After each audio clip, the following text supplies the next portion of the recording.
Today I'm going to be decorating these wooden ornaments that I picked up from the dollar store using my Redesign by Prima Moulds.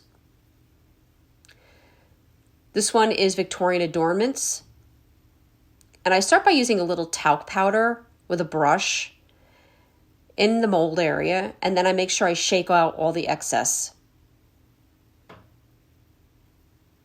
Now I'm applying my paper clay. This particular brand that I use, it's called paper clay. You can kind of tell the difference because it has a horse head on the package. We'll drop a link in the comments if anybody's interested in the paper clay. This particular mold we do have in stock. Some of them that I'm going to be using are available on Amazon, and we will drop a link to the ones that we can find.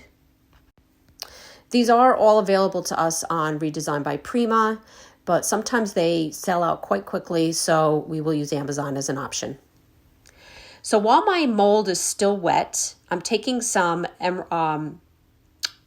Elmer's wood glue and applying it to the back. And the tip I'm going to give you is you want to make sure the Elmer's glue is all around the edges, because as the paper clay shrinks, it does kind of want to curl, and it can even crack a little bit. And I'm going to address that later in this video. Now this one's called Ancient Findings. And these kind of look like coins and different things like that. This particular one mold out of this one I really like because it almost reminds me of a cameo.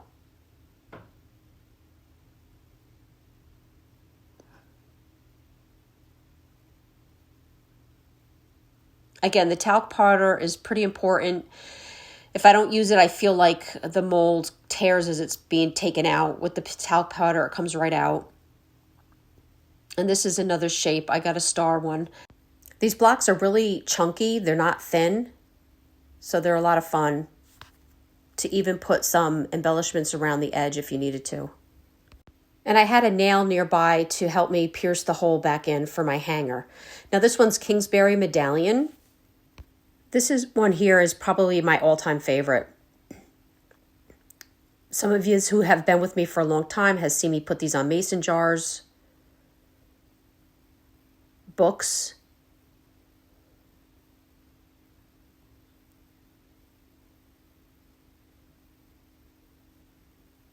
now that clothespin I picked up at Dollar General. It's just a large chunky clothespin.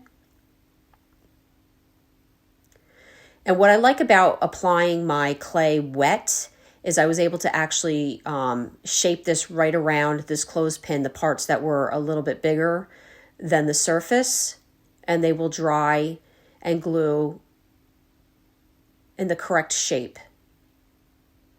I do use these on furniture. Sometimes if there's molding missing on my furniture, I will use these molds to correct that. So here they're all done, and now they're dry. Some of them did crack, and you don't have to worry. I just take a little bit of joint compound and put it in the cracks, and it masks it quite well. You will not be able to see it. So now I'm going to go with this particular project and paint every single piece black. I did end up doing the back side as well, but I started with the front. You may not see that in this video. And I just covered the entire surface black. Guys, you can paint these any color you want. Okay, this is just a technique I'm showing you.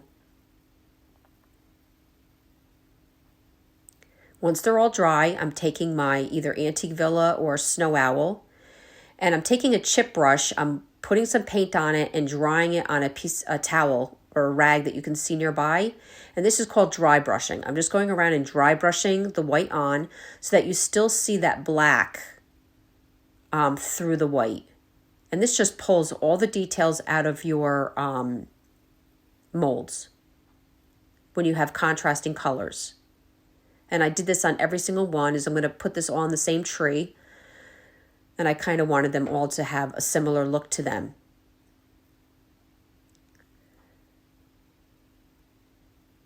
But you could do the Republic Red with the white on top. You could do the dried thyme with the white on top. It does work best when you have contrasting colors.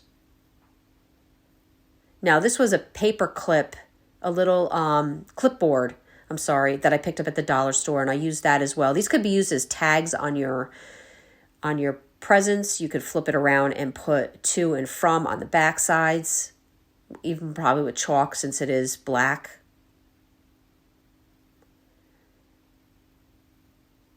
And then when I was done with this technique, I decorated each one with a ribbon and some greenery, and I was really pleased with the outcome. These molds are a lot of fun to work with. Now this is called gilding wax. This particular color, champagne gold, we do have in stock. It no longer comes in a tin can, it now comes in a tube. This is probably one of my all-time favorite products. I use it on everything, and it's my favorite color.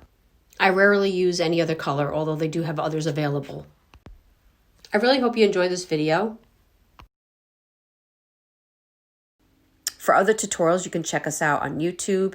You can now watch all of our videos at chalkitupfancy.com.